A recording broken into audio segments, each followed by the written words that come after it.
ଖୁସିରେ ରହିବାକୁ ହେଲେ ଯେଉଁଟା ଆତ୍ମା କହୁଛି ସେଇଟା କର। ଦୁନିଆର କଥାକୁ ଭୟ କର ନାହିଁ, କାହିଁକି ନା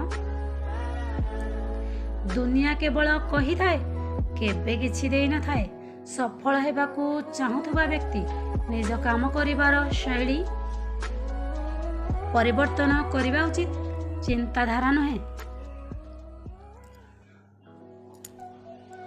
ଯାହାର ଭଗବାନଙ୍କ ଉପରେ ଭରସା ଓ ନିଜ ଉପରେ ବିଶ୍ୱାସ ଅଛି,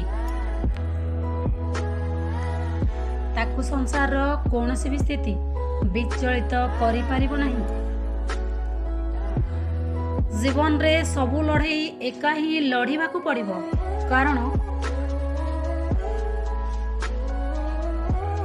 ଅନ୍ୟମାନେ କେବଳ ସାନ୍ତ୍ୱନା ଦେବେ, କିନ୍ତୁ ପାଖରେ କେହି ଛିଡ଼ା ହେବେ ନାହିଁ।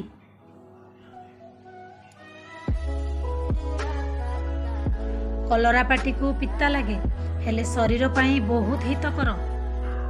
ସେହିପରି ଗୁରୁଜନଙ୍କ ଗାଳି କାନକୁ ଖରାପ ଲାଗେ, ହେଲେ ଜୀବନରେ ଆମ ପାଇଁ ବହୁତ ହିତକର।